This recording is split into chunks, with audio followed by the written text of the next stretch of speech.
Shrimad home remedies में आपका स्वागत है। और हम आपको बताएंगे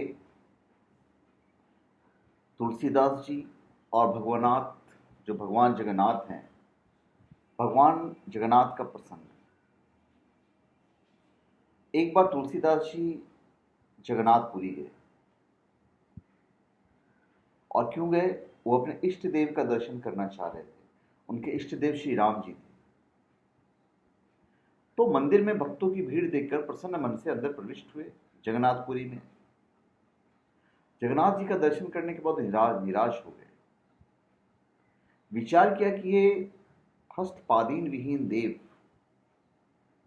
हमारे इष्ट देव तो नहीं हो सकते, क्योंकि जगन्नाथ जी के जो हाथ जो थे वो तो नहीं बन पाया था, पूरा नहीं हो पाया था, तो वहां पे कटा हुआ प्रतीत होता है।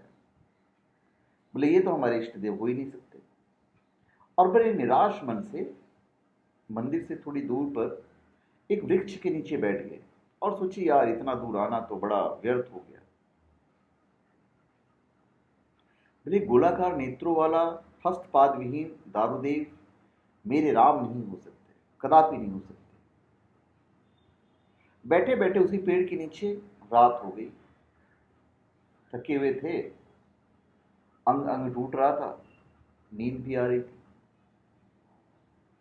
इतने में एक आवाज आती है।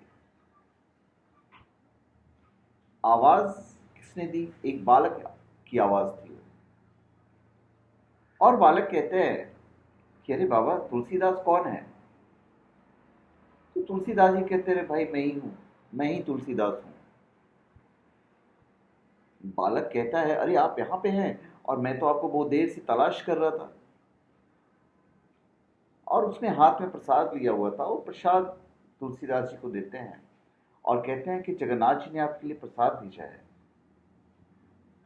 तुलसीदास जी कहते हैं कि भाई इसे तुम वापस ही ले जाओ, मुझे प्रसाद नहीं चाहिए, मुझे तो अपने इष्ट देव के दर्शन करने थे। अब वो जो छोटा बालक था कहता, बड़े आश्चर्य की बात है, जगन्नाथ का भात जगत पसारे हाथ। वहां पे जो प्रसाद मिलता है जगन्नाथ देव जी का, चावल, उसके लिए पूरा विश्व मतलब प्रसाद को ऐसे हाथों से मांगता है।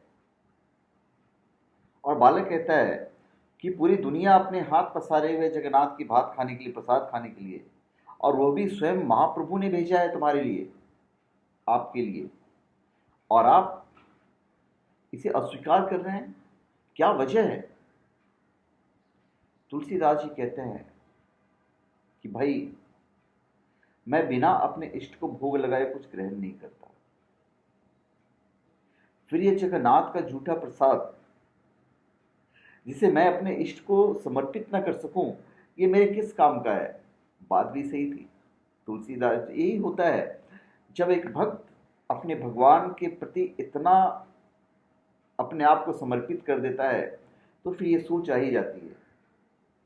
जैसे रामकृष्ण परमहंस थे, जब माता को कुछ चढ़ाया जाता था तो पहले चख लेते थे, फूल जो चढ़ाया जाता था उसे सूंघ लेते थे। तो ये भक्त और भगवान का प्यार है।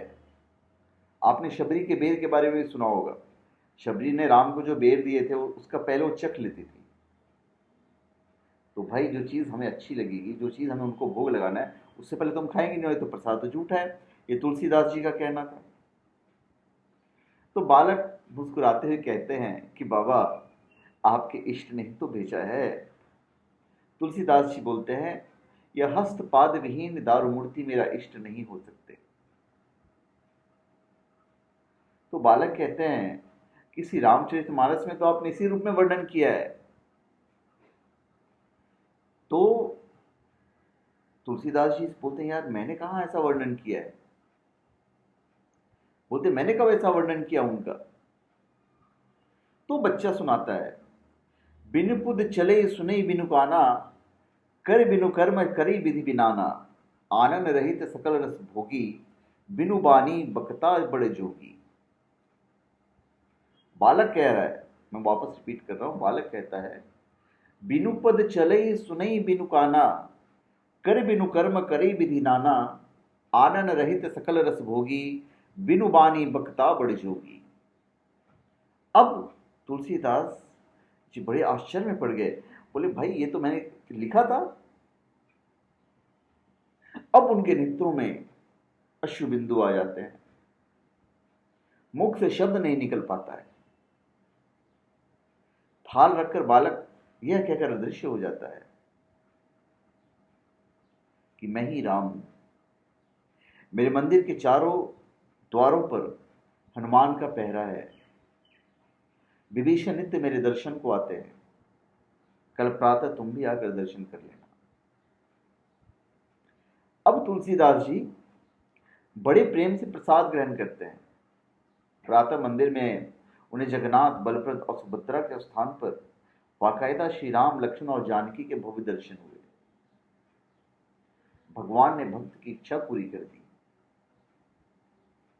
तो भाई आज कलयुग है, कलयुग में भी आपकी, क्योंकि तुलसीदास जी उस टाइम पे तो हुए नहीं, वो तो हमारे हैं कलयुग के टाइम के। तो आज भी भगवान है, आज भी आपकी मनोकामनाएं पूरी करते हैं। आप उतने बड़े भक्त तो बनो। भक्त बनने का तात्पर्य ये नहीं कि आप पूजा में लीन हो जाओ। बस भगवान तो यही कहते हैं तुम अपने कर्म को करो, अच्छे कर्मों को करो। जिस स्थान पर तुलसीदास जी ने रात्रि व्यतीत की थी, वह स्थान तुलसी चौरा नाम से विख्यात हुआ। वहां पर तुलसीदास जी की पीठ बड़छत्ता मठ के रूप में प्रतिष्ठित है। तो धन्यवाद। आप हमारे चैनल पे सब्सक्राइब करें और अपने कमेंट दीजिए। धन्यवाद।